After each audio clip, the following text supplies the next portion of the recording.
All right, so I would like to welcome everybody to the amazing Nat Bibby. Nat is a LinkedIn king.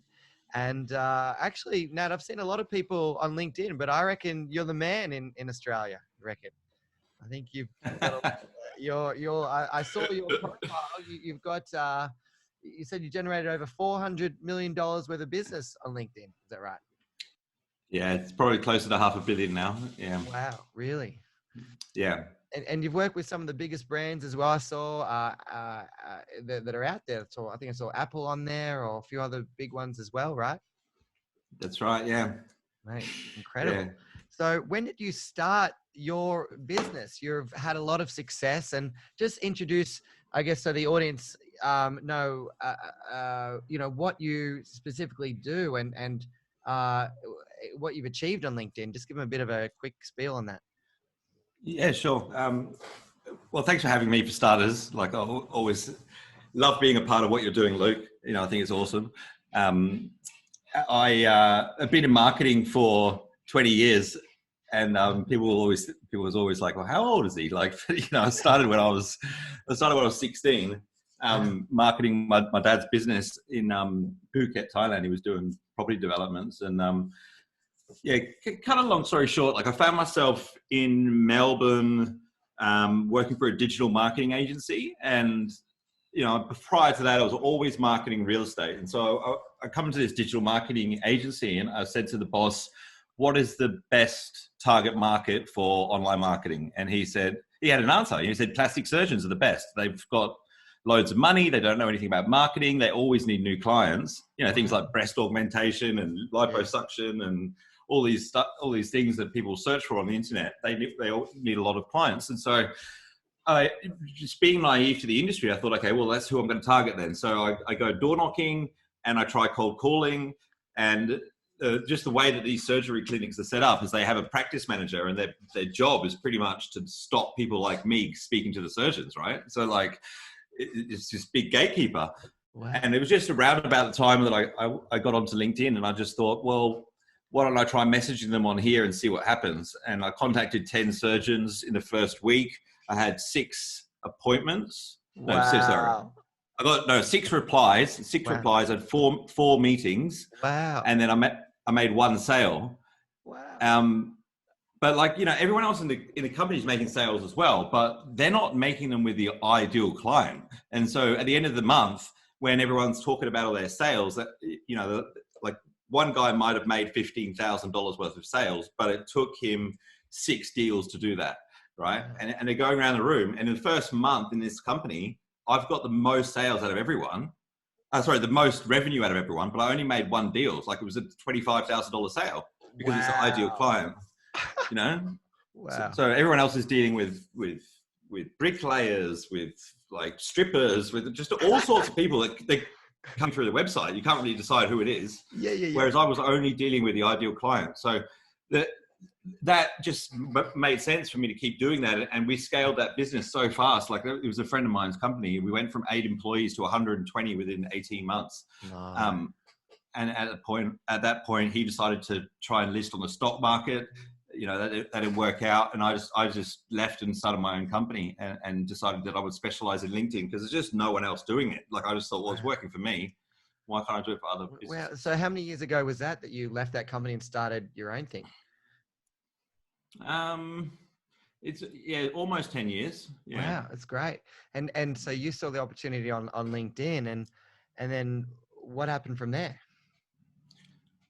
Well, it was interesting because I was like, okay, I'm going to start this LinkedIn marketing agency, but there's no model to base it off. Like, there's a couple of companies doing it in the US, so like I mystery shop them, and I was like, so how do you define a lead? And they're like, well, if somebody connects with you, they're a lead. And I was thinking, that's not really a lead. Like, so, I define a lead as somebody who gives you their phone number, they're expecting a call.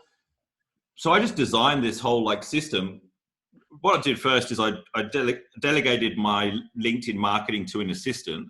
And so I had to systemize it for her. And then I thought, well, if I can systemize it for her to do for me, surely I could systemize it so we can do it for other companies. And And then, in your first year in business, I don't know about you, but for me, like I was so motivated. I was working around the clock. Like I was so excited, and I was like, okay, my first year in business, I'm gonna get Apple as a client.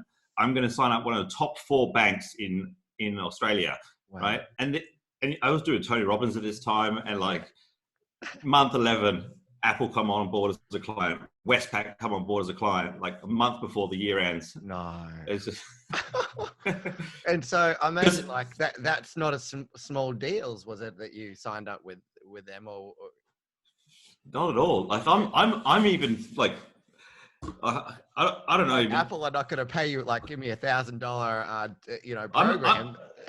yeah, I don't even know if I should say this, but like I was like putting my prices like way out of my comfort zone because I thought they're not going to take me seriously unless I'm like expensive, right? And then literally, like I'm just looking through my bank account one day, and it's just gone through the roof. And Westpac they've forgotten to tell me that they've even paid me. Like they're just like, oh yeah, by the way, we paid you.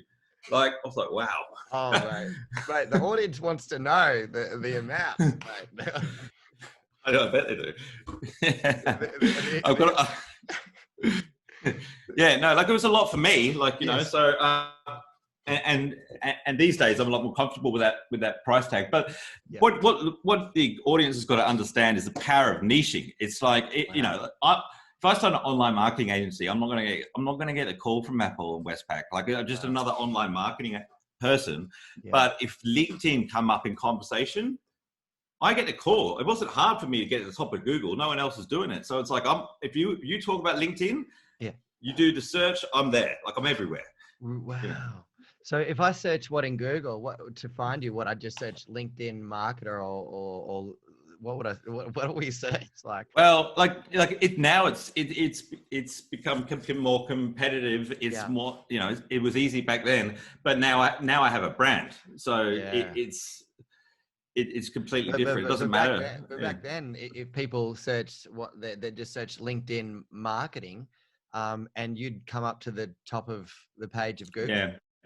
Wow. Yeah, and a lot of the time it was like I'm looking for a LinkedIn trainer or a LinkedIn expert or a LinkedIn speaker.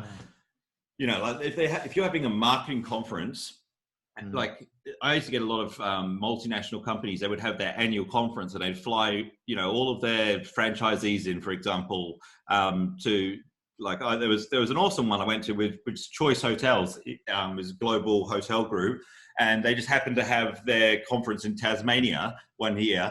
And they're like, oh, we should get a speaker on LinkedIn. Of course, like LinkedIn speaker. Oh, Nat Bibby. Yeah, we'll get him along. It was another expensive speaking gig. They told me afterwards I was the most expensive speaker at the event. Like I was like, okay, cool. Which event was a big convention? Yeah, Choice Hotel Group. And they put me up at this 5-star hotel, and they're doing all these cool things. Like we go to Mona Art Gallery, we're going out for dinners, like. And I do these 2 workshops, and I had my mum coming over from Perth to visit me in Melbourne. And I was like, "Can I bring my mum?" They're like, "We'd love to have your mum." So I brought my mum with me. So who contracted you there? Who was paying you? Choice Hotels or someone else? Choice Hotels, there was that one, yeah. Wow. But I mean, they just happen they happen all the time. They still happen all the time. From my perspective, there is a lot more people doing LinkedIn marketing, and I kind of think they just jumped on the opportunity. I think the fact that I stumbled across the opportunity based on just return on investment, I think makes a big difference. And also like running these LinkedIn marketing campaigns across so many different industries, it just gives you the experience to be able to deliver training from a perspective of return on investment. Like there's a lot of guys who are doing LinkedIn training, but they're just telling you where the knobs are, like this is how you send a connection request, this is how you do this. But they couldn't tell you if one sentence works better than the next because they don't know. Like you've got to be testing in many of these things. And like I was always recording numbers. I know exactly what conversion rates, this sentence would get over this sentence. And so we get results. Like we got a reputation for delivering results. And as you know, like when you do that, like you do get all the best clients. Wow. So how you got good at it was just basically all self-taught, was it? Yeah, just experimentation, trial and error. I spent I loved it at the start because I was the best salesperson in this company, and I was doing appointments all the time, but I loved it that I could go home and like sit on the couch and have a glass of wine and generate leads for the next day, like just sending messages on Wow. LinkedIn. Wow. So people like coaches out there that are like, oh, should I use Instagram or LinkedIn or Facebook or whatnot? Yeah. Like, why do you recommend LinkedIn, and what do you see the advantages of LinkedIn over those other platforms? Sure. Well, I mean, for me, it was just what was working. Like I'm not going to tell somebody to use LinkedIn if they're getting leads from Instagram. Like if it was working, you go for it. But like that's awesome. But from my perspective, like I find people are there in the mindset to spend money. Like they're there to do business. They're not on there to like choose what they're going to wear out to the dinner on Friday night. They're not there to like hang out. They're there to do business. They want to grow their businesses. If they're business owners, they want to grow their business. They want to find talent. They want to find ways to get a competitive edge. And if you're posting content, like it's just this simple, mere exposure effect. Like if you're showing up in front of the audience repetitively, you're more familiar with they're more familiar with you. They're more likely to buy from you because they like and trust you. But like a lot of marketers get this wrong because they just put calls to action in front of them all the time. Yeah. And it just pisses them off, You talk a lot about that, right? About I saw you do a post or something like, stop trying to take the woman home on the first date. So yeah, what's the psychology around how to grow a following on LinkedIn and do that? Well, look, you can take the woman home on the first date if you add enough value. Like, if you're good. Don't get me wrong. Don't get me wrong. Like, it may happen like that, but like, I just think that you just can't be asking all the time for that. You can't be going up to every girl in the nightclub saying, "Will you come home with me? Will you come home with me? Will you come home with me?" Wow. Like, you may get laid every now and then, but you're going to piss a lot of girls off. Yeah. Right. Yeah. So in a metaphorical sense, you're saying that you want people to do posts that are, adding value and not always buy my stuff posts. Is that right? That's right. Yeah. And also like a lot of time, I think as well, when people are like listening to, or they're tuning into LinkedIn training, they're always thinking like, how do I hack my way to a bigger audience? How do I get more engagement? But it's all like, it's about them. Like they're trying, how do I get more followers? How do I get this? Like if you reverse engineer what the audience wants, I think I sound a bit like Gary Vaynerchuk at the moment, like the way I'm, but like if you just really get to know the audience and you just focus on delivering value to them, you'll find that you probably need less followers and less engagement to get the same outcome. Wow. Because a lot of people say that they want a lot of followers.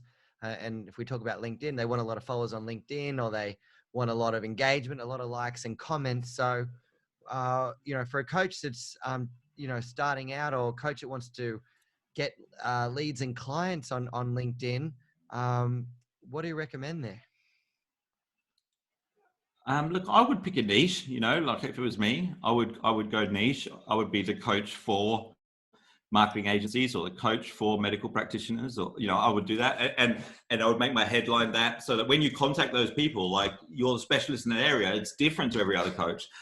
That's what I would do to start with, which is hard for a lot of coaches if they've already been doing it a long time, to niche. A lot of them don't think it's possible, but it does work really well. And then I would go straight to the market by direct messaging potential clients and setting appointments. I think that works extremely well, but with these messages, like you can't tell people stuff that so this is, I'll rephrase it. So you can only tell people two things: what they already know they want to know, or what they already know. They can't tell people something that they don't know yet, and they don't know they want to know yet. Like, so if you start telling people like, I'm the best coach in Perth, these are all the awards, these are all the clients I've worked with, and the other person hasn't asked for that information, you're just going to come across as a salesperson, and they're not going to want to talk to you. But if you show interest in them and say, oh, look, I've noticed that you are you run a marketing agency. I actually coach marketing agencies. I'm curious to find out what your business objectives are this year. What are your frustrations at the moment? Why don't we just hop on a call and have an introductory conversation so we can find out a bit more about each other? And so it doesn't come across as a sales message then. But as soon as they tell you that they've got a problem or that they need help, then you can say, okay, would you like to know more about how I can help you with that? And then you've got permission to pitch. Then it's not selling anymore. Then you're helping them buy. You know, it's different. Wow. Yeah. Because I get a lot of messages every day. I imagine you do as well. But people writing to me saying, buy my stuff, or I'm this and I'm that. And gosh, I think a lot of coaches actually avoid LinkedIn because they just can't deal with the influx of messages, right? Yeah. Well, I mean, like I thought my inbox was bad, but when I look at my clients, like I look in their inbox, like they're getting bombarded with sales pitches. It's crazy. But there's a couple of things there. Like there's not many of them doing it right. They're all trying to pitch you stuff. Like, so you got to, those messages, they come across as automated. They don't come across as personalized. The what scripts that I'm talking about, they are scripts, but they don't come across that way. And so they stand out from the noise. LinkedIn's just, limited the number of invites you can send every week. So that's going to help as well. Like, there's going to be less spam, which is just, it's great for the platform. Yeah. But like, well, it used to be 80. I remember we would, you could get 80 connection requests. We were about doing that for a while, a day. And then overnight, like, they chopped it down to 25 around that a day. And I remember messaging you and asking you about what's going on. And I know you speak with LinkedIn and yeah, like, it's crazy for how long you could send that many requests to your ideal client for free. I was saying at these workshops, I was like, you don't understand, you won't be able to do this soon. Like, you've got to grow your networks now. Everyone's half asleep going, oh, really? Like, it's like, I don't know what planet I was on as well, because I was trying Facebook and LinkedIn I was trying Facebook and Instagram for so long, and I do well on those as well. But LinkedIn, like, Jesus, like I used to walk the streets handing out flyers to random people, but like, I didn't know that you could get on LinkedIn and just put in the search bar organic for free. You can find your ideal client and then write to them a message that's compelling to get them to speak on the phone with you for free. And gosh, it's just incredible. yeah. Well, I mean, like, I don't Instagram, right? Like, people follow you. So, like, yeah, I mean, you can ask somebody to follow you, but it's very different if you send them an invitation to connect. Like, if you open your mailbox, right, and like you get an invitation to something, it's so different than like, so, but like, people don't understand this, but 10 years ago, I was getting capped out at 1,000 invitations in a couple of days. Like, I was sending crazy numbers. No. Yeah. I've been banned by LinkedIn 6 times, like, from sending invites. Yeah. I know where all the limitations are because I reached them. Like, they banned me, and like the first couple of times they like lift the restriction. Then it was like a little bit harder. Like, on the 6th time, I went like 9 months where I couldn't send any invitations, and I just kept calling them. I kept writing the messages. I was like, lift the restriction. They're like, you keep sending too many invites. We're not going to lift the restriction.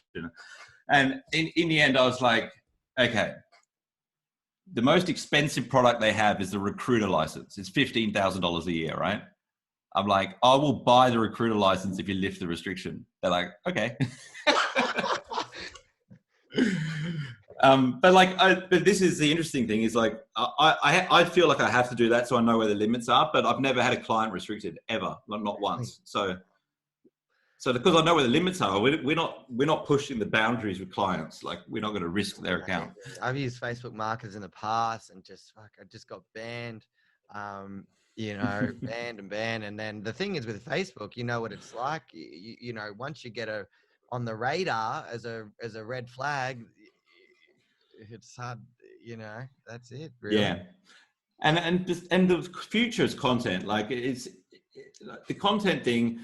It's only 5 years ago that you could start posting content. Like, for starters, it was articles. Like, at the start of LinkedIn, there was only 200 people that could post articles. It was Tony Robbins, Richard Branson. Like, they were influencers. Those guys were allowed to. No one else could. Imagine how much they cleaned up during that time. But and then they said you could do articles, and then like Facebook and Instagram are blowing up. eventually LinkedIn go, okay, now you can do video. It's like, it was so late, but like when I see that happen, I'm like, man, it's so obvious to me what's going to happen. Of course, video is going to be huge. It was huge on Facebook. It was huge on Instagram. So only a year ago, they introduced live video on LinkedIn. Duh, like, of course it's going to do well. Did exactly the same thing on Facebook. Like, it just follows. Wow. So do you recommend going, because you have to send a request to get approved for live on LinkedIn? Even better. Yeah, not everyone can do it. Like, it's even better.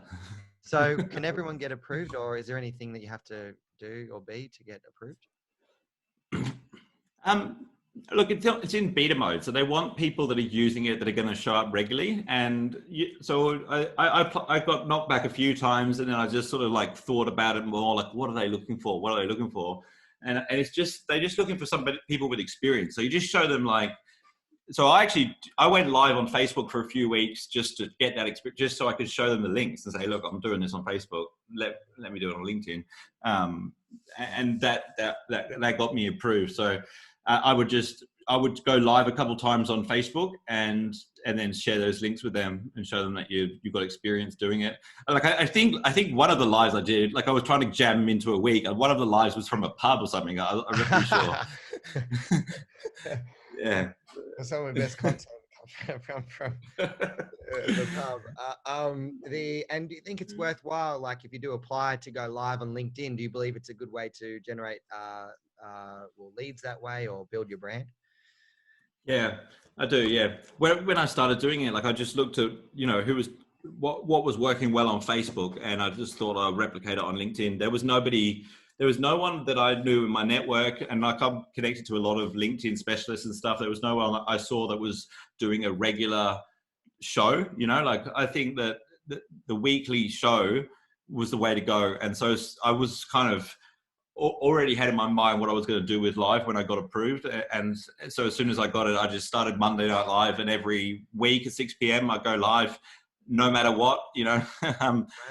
it's not. Yeah, it wasn't something I was looking forward to. Like, I don't really want to have to be locked into a time like that. I was traveling a lot, but I knew that would get the best results, and it's worked really well. Won best use of LinkedIn last year for that particular campaign. Really? Wow.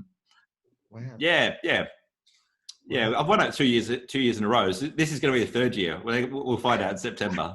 We'll see. The Floyd Mayweather of LinkedIn. So what best use of LinkedIn? What, in Australia or everywhere, or what? Well, the Social Media Marketing Institute do it, and they are an Australian. Well, they're based in Australia, but they say it's international. Like they get people. They do get businesses applying from like Southeast Asia and stuff. Right. So Asia Pacific, I suppose, is probably, I would say, because they rank me number 1 out of the top 20 LinkedIn experts in Asia Pacific. So yeah, I'll take it. Like, where's the global list though? Put me on the global list. The global list. Put you next to Gary or Tony. I saw that you got 12,000 followers on YouTube as well. Yeah. How did you get that to grow? YouTube. So YouTube, it took me 10 years to get 1,000 subscribers. Wow. And then I just started looking at the analytics, and I realized, oh, I'm getting 80% of my subscribers from one video. And I was like, okay, I just need to make more videos like this. And then I went from 1,000 to 10,000 in a year. So just looking at the analytics. What was the video on? Well, it was a talk about LinkedIn marketing. I thought I looked really nervous in it and stuff. There was a couple of things that I was doing differently. Like I rocked up and the slides weren't working, right? And so I just had to deliver, and I had no slides. But it actually looks better on video when you don't have slides behind you. And like I was more engaged with the audience. So I was like, okay, I just won't use slides next time I record a keynote, because it's better for YouTube. So you just sat in front of your desk and recorded a video, like on why? Sorry. No, it was a live event. It was a live keynote. Recorded a live event. Yes, my slides weren't working, and I delivered that keynote, and it just happens to that's what got all my subscribers. So there's a couple of things. Like, one is, so there's no slides, so it's more conversational. It's probably looking towards the camera more. Um, I don't know. I don't know if this is part of it or not. I still don't know. But I was wearing a t-shirt. Normally, I would wear a shirt. Mhm. I don't know if that's part of it. But and it's a longer video, so like it would have gone for 45 minutes. So I did after that just start posting longer videos. I think that works better because you get longer watch time. Yeah, right. People watch the content better. And then more recently, like I think it's like around 14,000 subscribers now. So like Wow. my goal was to get from 10,000 to 20,000 in a year. So now I'm like 10xing again. And I've learned that it's a lot to do with the thumbnails and the titles. And that's what I've been working on lately.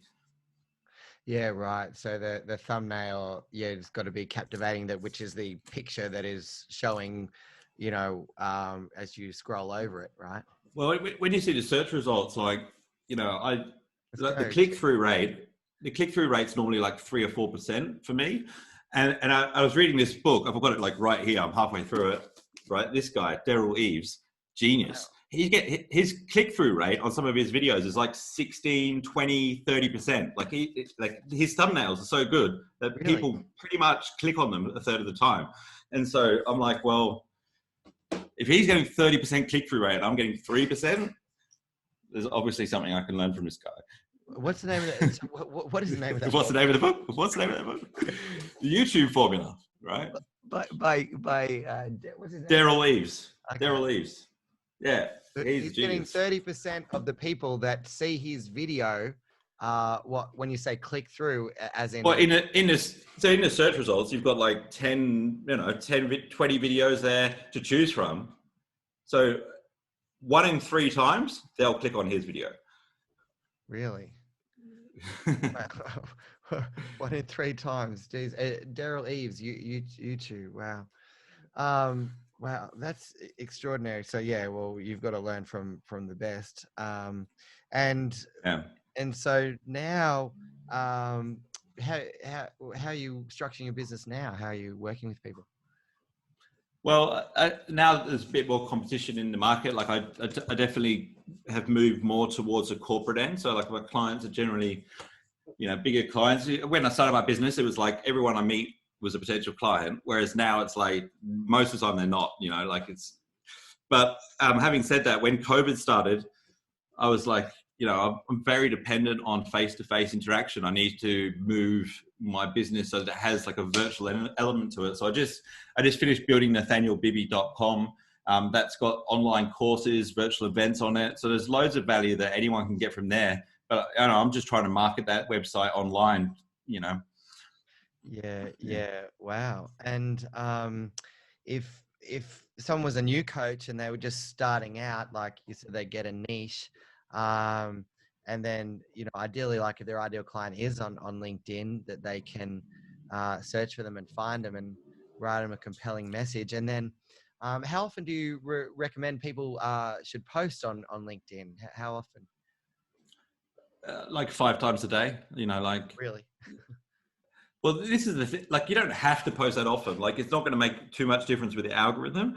But like, you just learn. If somebody's posting 5 times a day and another person posting once a day, you're going to learn 5 times quicker. Like, you just learn from the audience. Like, you don't. There's not really a course you can go do to learn what your audience wants. You kind of have to, figure that out. So, like, I mean, you don't have to post 5 times a day. But what I'm saying is, like, post as much as you feel like you can deliver. Like if it's compromising the value, don't do it. Like if you're gonna automate your posts and like spin like quotes that you find online to do that volume, like don't do it. But make sure you're delivering value, even if it's just 3 posts a week. But what's important is that you look at all of your content and you maybe do this every month or at least every couple of months and just look at all the content. What is the statistics? So like how many views did each one get? How many comments did each one get? And then you just go harder into what's working. That's the secret to it. Gary Vee does this. He's getting audience insights all the time. And so when he started out, like a lot of people will probably know, he was just talking about business, and now he talks about not caring what people think and relationships. And this is just feedback from his audience. He noticed when he touches on that subject, he gets more engagement. So he talks more about it. Wow. So that's the important thing for coaches as well, is that they should look in the audience insights and see what people are liking and commenting on, and comparing the engagement between the different posts they're doing. Yeah, and with organic, like with you posting from a personal profile, you don't, like, it's a bit hard to get all that analytics, but there's an app which I use called Shield Analytics. It's the only one that it pulls data out of LinkedIn's personal profiles. So Shield Analytics, just check that out. Like it's, Right. I think it's like $10 a month or something, but it shows you all of your posts, exactly how many comments each one got. You can organize them by what gets the most engagement.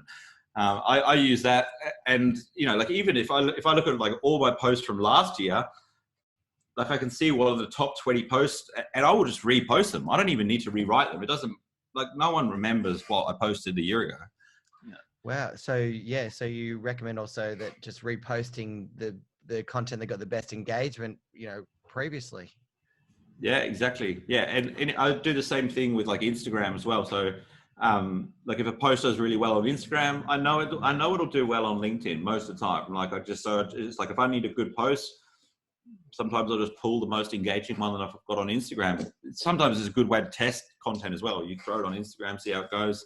Those are the two social platforms I focus on, and then YouTube is a search engine, and so like I'm huge on YouTube. I spend a lot of time on getting my YouTube working well, because it brings in so many international clients, Luke. Like YouTube brings in like more clients for me at the moment than anything else. It's. Wow. How many videos are you posting a week or a month on YouTube? Maybe 2 videos a week. Really? Yeah, not that much. So Yeah. how is it bringing clients? Like just because they're just obviously the keywords that you've put in YouTube when you post a video, you can choose what keywords you want to put in. Is that why or how? Yeah, that's definitely how that's like how they find me. So like they'll be searching for LinkedIn marketing or something, and eventually they might come across one video, but they just get so much value that they then binge watch. They binge watch my content. I can't imagine somebody sitting at home on a Friday night binge watching my stuff, but that's what's going on. Like it literally is. Like, and so when they reach out, they're not speaking to 3 other LinkedIn trainers. They're just speaking to me, and they half the time they don't even think that it's possible to hire me. They think, oh, it must be way out of their reach, but. But I tell them, you can sign up as a client, it's going to be a couple $1,000s a month or whatever. And they're like, really? I can? Oh, wow. Yeah. Take my money. They're in. Wow.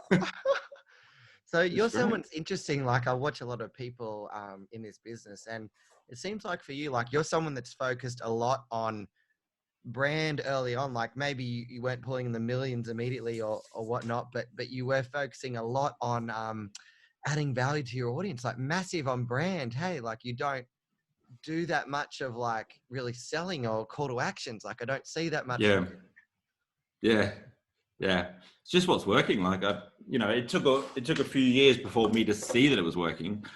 Like people don't realize when I started posting videos on YouTube, they were getting like 2-3 views a video, so like I had to deal with that whole thing where your friends and your family and everyone's like, what the hell are you doing that for? They were like, you're okay. You need to go see a counselor. Why would like you got a problem with your ego or something? Because why are you posting these videos? No one's watching them, right? And I don't really have an answer. It's not like I could turn around and say, no, that one bit got more views. And like they were right. I wasn't not getting any views. And I just I literally would just force myself to listen to Gary Vee like every morning on my headphones. Like Gary Vee's the only one that's telling me I was doing the right things. I just listen to him all the time. Like, wow. And eventually, like, eventually you work out, you go, oh, wow, I got 10 views on that video. Like, why? And you eventually work out what the audience wants. And then you get to a place where you post a video and you're getting thousands of views. And everyone's like, how on earth do you do that? And it's like, well, I've been doing this a long time, and it's like, I know what the audience is looking for. Wow. So experience. That's incredible. What would you say to the coach, the person out there that's like, they're looking at the YouTube, they're looking at their Facebook or sorry, their LinkedIn or Instagram, and they're only getting a couple of likes. Let's just say YouTube is big for that because it's a beast of a platform. I forget how many videos are populated, put every minute, but there's a lot. But how would they overcome that where they're you know, that complex in the mind where they're not getting many likes or comments, like how would you help a coach overcome that? What do you recommend for them? I think, well, like, and when I look at these guys starting out posting content, like I see they do tune in to like watch the other content creators like me and Gary Vee and learn from us.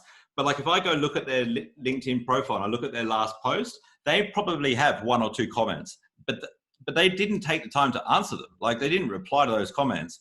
So I would say put the same amount of effort that you put into learning from Gary Vee and me and you, and put the same amount of effort that you put into learning from those guys into learning from your audience. Like, if that guy comments on your post, like, call him up and say, hey man, thanks for commenting on my post. What do you like about it? What didn't you like about it? Take notes, like learn what your audience wants. Like when I was to go to Melbourne, right? I would go back to like some of my early articles and I would look at who's commenting, and most of those people not commenting anymore. Like, they're not following my stuff anymore. And I'd call them up and I'd book 3 lunch appointments with them. I'm like, hey, it's Nathaniel. You remember me? You used to follow me on LinkedIn. I would love to buy you lunch while I'm in Melbourne. And they're like, what? Why? What? Okay. So like, I take that for lunch. I'm like, hey, it's so good to see you. You used to follow my stuff. You used to comment on my stuff. You don't anymore. Like, I just want to learn from you. Like, what did you like about it? What don't you like? What don't you like about what I'm doing now? Is it something I should be doing differently? Or are you just not using LinkedIn as much? And I get all this data, and like, I'm just keeping getting my content better. But like, who do you know that takes the time to do that? Most of the time, they're ignoring the people following them. It's a bit like, I use this analogy of like, if you go to a networking function, right? Like, you're going to a network function to promote your business, and you get there and there's only 10 people in the networking function. You're a little bit disappointed. You're like, only 10 people here. Do you spend your time like getting to know those 10 people, having empathy, showing your charisma, or do you just stand out the front of the restaurant going, hey guys, come into our networking party. We need more people, and ignore the 10 people that are in there? Because that's what most people are doing on social media, aren't they? They're just going, we need more followers. I've only got 100. I need more followers. Yeah. It's like they're ignoring those ones already following them. Wow. So you think that's really the case? Like, people don't appreciate like the small things that they're getting back from the world or the universe in a spiritual sense. They don't appreciate that, and so it doesn't grow, right? It's just, they're just focused on themselves. Like, it's in our human nature to be selfish and to be impatient. We want results tomorrow. Yeah. I'm exactly the same. Like, I'm not any different. I'm not special. I just conscious of it, constantly working on my patience and empathy. You know? Wow. Yeah. So with the YouTube, that's great. And then, do you recommend LinkedIn advertising at all for coaches, or what have you found there? Yeah, look, it's expensive. Like, that's the only thing I'm going to say. You know, like, yeah. But you can get results for free. So you reckon that it's expensive, and so it depends, right?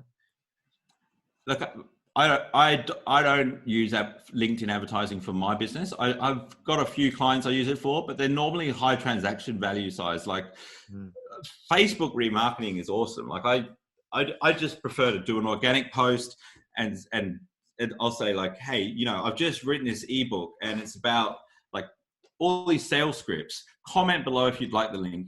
Get all these comments. Loads of people see it. I send them the link. They all go to my website. The cookie gets dropped in their browser from Facebook. Like, then all of a sudden my ads are showing to them on Facebook. It's like $10 a day or something to remarket to them because it's not that many. You know, I use Facebook remarketing. And I think that's probably the most powerful thing in my armor is Facebook remarketing, because it's just, I mean, it's only as good as the amount of people you get to your website in the first place. But if you are getting traffic to your website and they're turning into clients, you can quite easily just triple the size, or not triple, like 30% is the increase in business that I got by turning on Facebook remarketing. You just get 30% more sales straight away just by turning on remarketing. So explain for the audience, someone that's a beginner that doesn't understand the Facebook retargeting. Yeah. So like, if you want to sell your house, right? Like, you go to see a real estate agent. Yep. And imagine like you go to see like a real estate agent, and then on your drive home on the freeway, every billboard just switches to advertise that real estate agent, right? Yeah. Say, come back and list your house with me. Come back and list your house with me. just reminding you to go back. And so it's the same on the internet. Remarketing is like somebody goes to your website, then everywhere they start to go after that, they start to see your banners like pop up. And Facebook's a great place to do it because people spend so much time on Facebook. So all of a sudden, you've looked like if you've looked at buy like if you've gone shopping for like flights somewhere or hotels or to even buy clothes, and then you see their ads popping up on Facebook to remind you, the probability of you going back to that shop to buy again is just higher. Like it's 30. For my business, it's 30% more revenue, just like that, just by reminding everyone to come back. So because when you do the Facebook ad or whatever, you put in, whatever the ad might be, and you choose who you want to put that in front of, and you just choose the audience that has already clicked on your website or they've already engaged with your Facebook business page posts, and just put that call to action in front of them, right, for the free PDF or the free downloadable.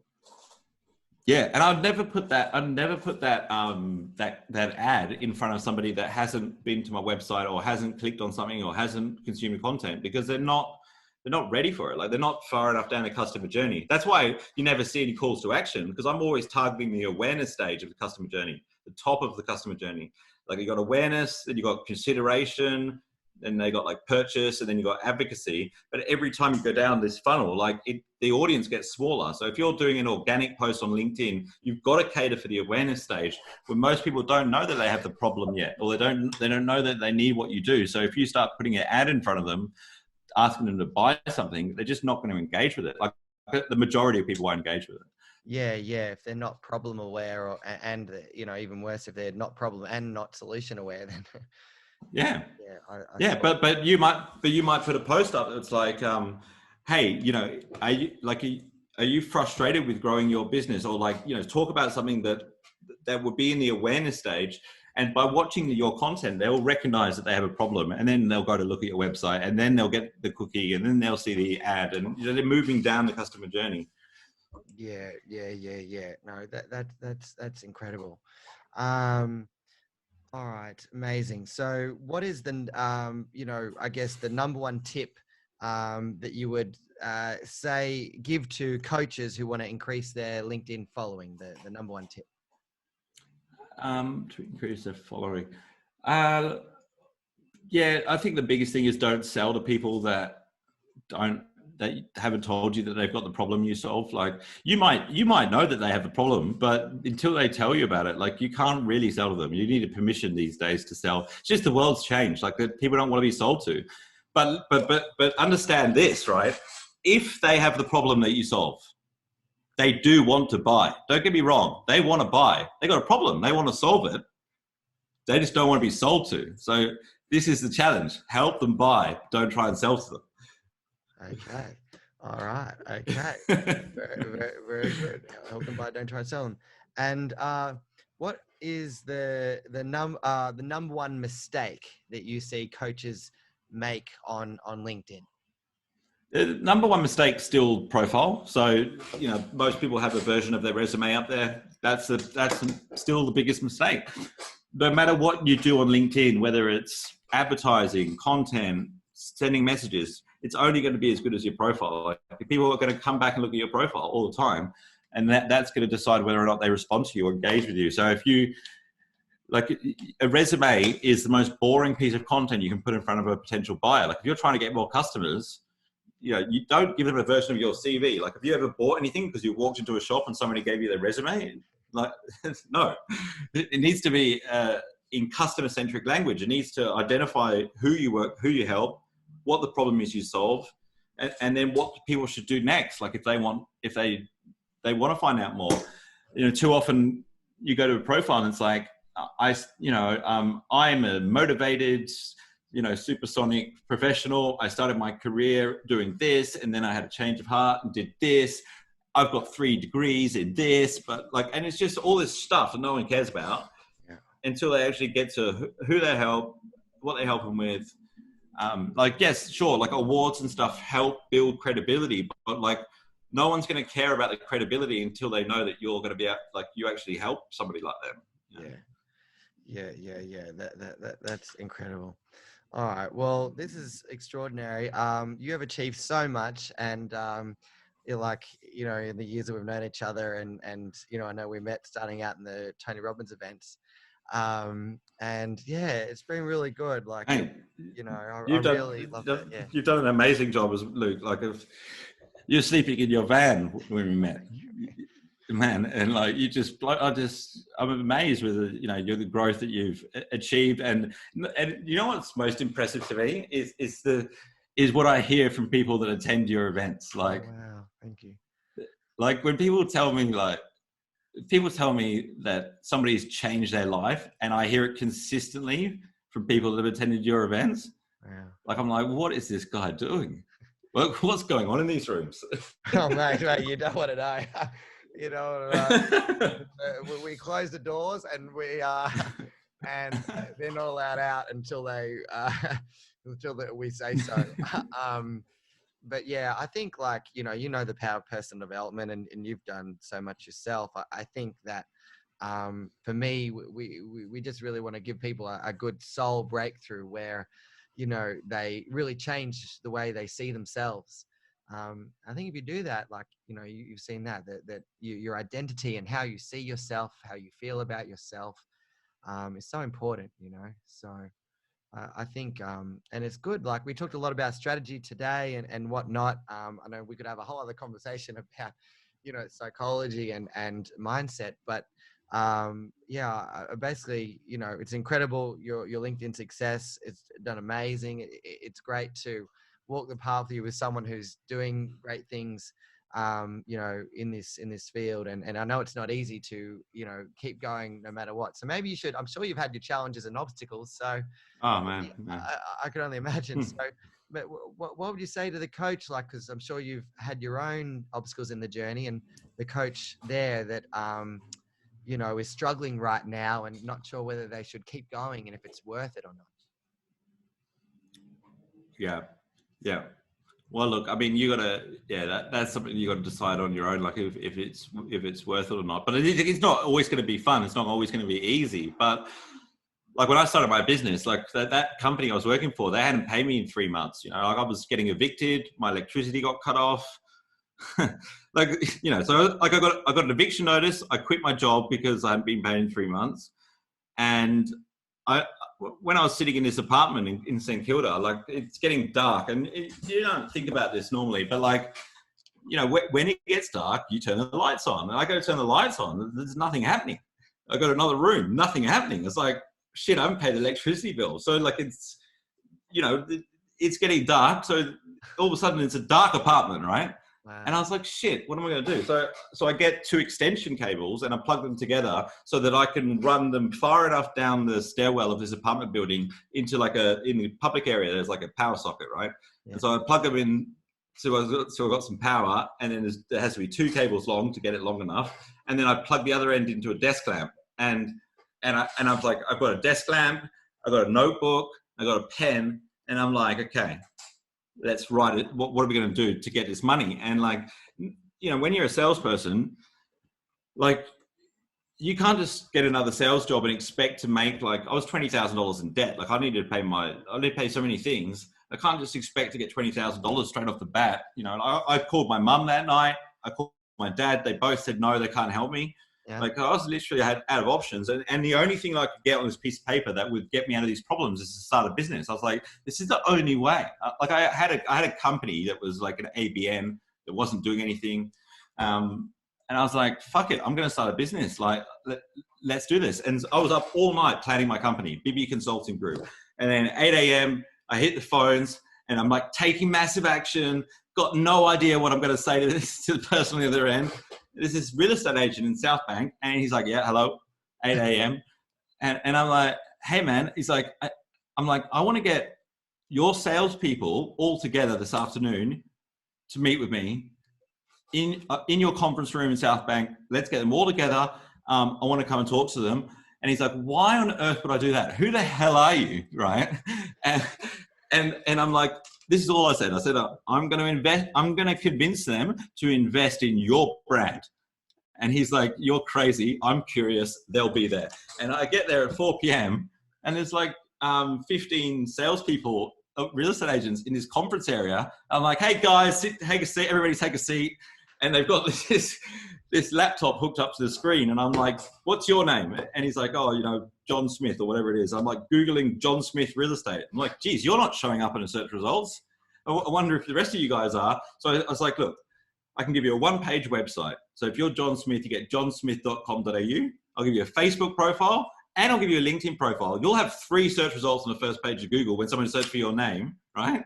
And so 8 of them said yes. 6 of them gave me their credit. Was it 6 of them? Yeah, 6 of them gave me their credit card details on the spot.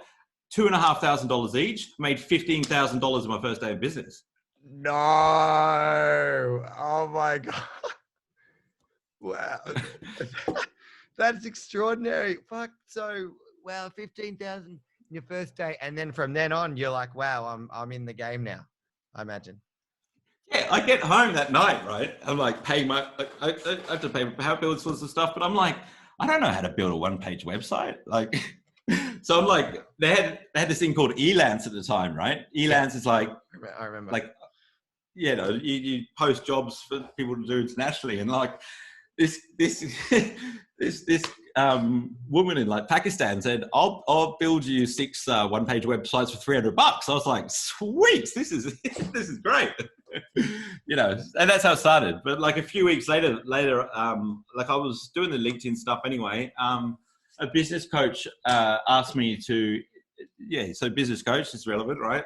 Yeah. He asked me to invite my network to an event he was running, and at the end he would thank his sponsors. So like normally he would say, like, thanks Nathaniel, who's in online marketing. If you need any help with online marketing, go speak to Nathaniel.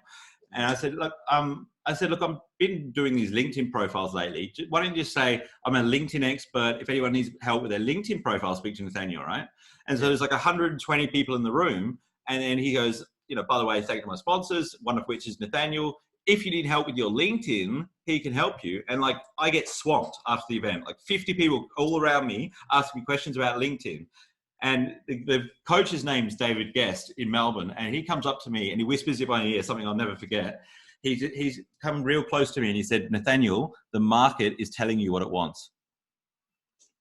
And I was like, And that's when it clicked for me. That's when I niched. That's when I decided to niche in LinkedIn. Niche LinkedIn. Wow, that's I think that's a powerful lesson the audience should know. The market tells you what they want. They like your stuff, great. If they don't like your stuff, then they don't. Change accordingly and stop taking it so personally, and just be flexible. Wow, in your approach. That's extraordinary. We want to say thanks for joining us. It's been incredible to have you part of it. And where can people go to follow you and connect with you? Look, I'm on all the platforms, like wherever you like to hang out, YouTube, LinkedIn, Instagram's Nat Bibby, we've got Spotify, the Nathaniel Bibby podcast, iTunes. And then my website's nathanielbibby.com. Go and check it out. Yeah, great. Awesome. Well, the audience will love that. And thanks for being part of it. And look forward to seeing it continue to grow and expand. Awesome. Thanks for having me. Appreciate it.